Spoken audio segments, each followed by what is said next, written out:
Greetings everyone and a warm welcome to my first YouTube video. 90s anime.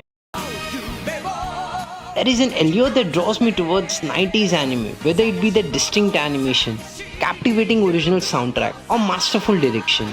These show possess such a unique charm that in my opinion set them apart from current season's offering. And when it comes to the classics of 90, one just cannot overlook the cultural phenomenon that is Detective Conan. Detective Conan, often referred to as Case Closed, has been in circulation since 1994 in Weekly Shonen Sunday magazine. I discovered this anime in November 2021 and it didn't take me long for me to become completely engrossed in Gosho's masterful creation. In this video, I would like to present my top 3 arcs. Third entry on the list, which revolves around the Scarlet series Jet Black Mystery Train. This captivating arc spanned across episodes 701 to 704. The arc kicks off with a tense phone conversation between Jin and Vermouth. They discuss Hybana and a previous case involving Bourbon. Vermouth grows concerned that Bourbon intends to harm Hybana instead of herself. The suspense builds up as Vermouth apologizes to Conan using his nickname. At Tokyo Station, Conan and his gang eagerly awaited the arrival of Mystery Train. Sonoko has reserved their spot because they learned about Kaito Kid's plan to target the Balletry Express for his next heist. Very soon, Car 7 goes missing and Mubarashi is found dead in his private room. Conan takes it upon himself to investigate the crime and eventually reveal the identity of the culprit. In the midst of this, the Black Organization is on the move. But here's the interesting fate of event. Gin and Vodka were never directly involved and were actually on platform throughout the entire arc. Meanwhile, Hybana receives a message from Vermouth and takes the APTX 4869. She reflects on what her mother had told her before being interrupted by Subaru, who with his smirks warns her to stay away. Back on the Mystery Train, Vermouth disguises herself as a mysterious woman. However, her true identity is later revealed when Scar Akai, later revealed to be Conan's mother, confronts her. A gripping discussion ensues between the two, both playing their own mind game, ending with Vermouth releasing the smoke in the cabin of the murdered victim. Barbon unveils his dangerous scheme to carry Sherry and return her to Black Organization. However, Sherry refusing to comply reveals a shocking truth. The storage is filled with explosive, causing Bourbon to realize that Vermouth intends to kill Sherry. Just as the tension between Sherry and Bourbon rises, a mysterious figure emerges from the smoke. Bourbon questions whether the figure is Vermouth, but before he can get an answer, the figure throws a hand grenade. The grenade detonates, interrupting the conversation and adding more chaos to the situation.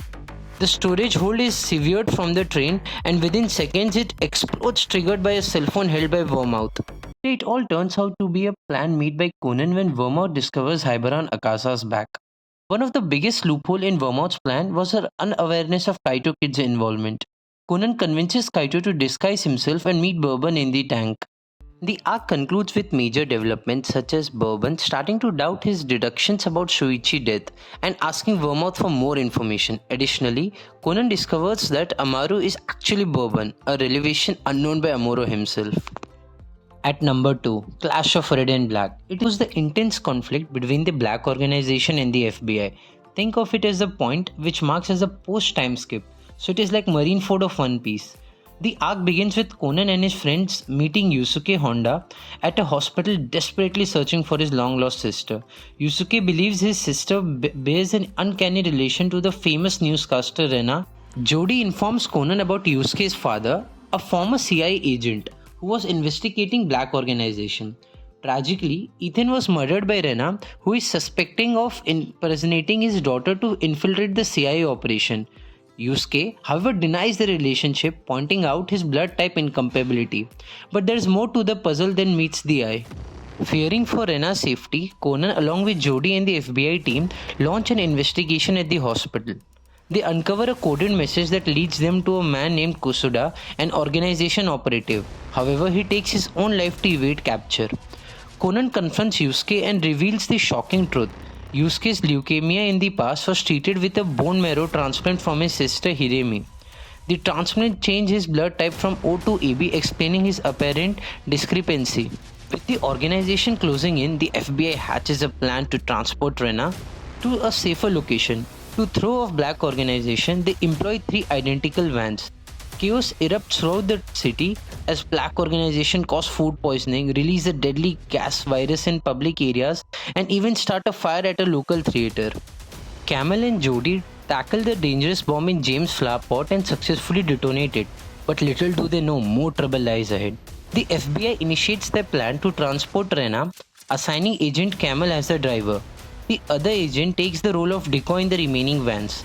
However, in a twist of events, Jody suspects Camel of being a part of Black Organization and Camel incapsulates her and hides her body.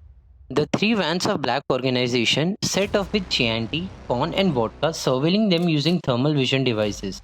Jin, man, he's so cool, intervenes and reveals that Rena is actually in the van driven by Camel, which is being stalked by vodka.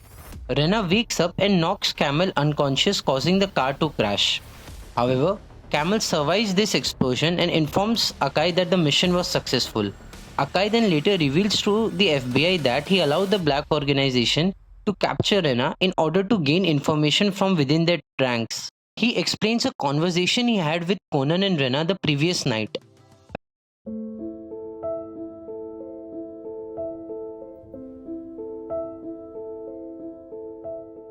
Present time, Rena asks Jin to spare the hospital and its employee, causing Jin to suspect of her being disloyal to the organization.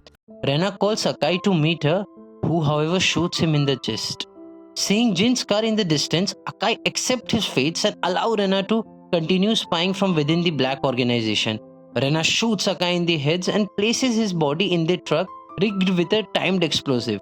Once the bomb detonates, it catches the attention of authorities and later the media, who reports that a body burned beyond recognition was found. The FBI realized that the unidentified body belongs to Akai.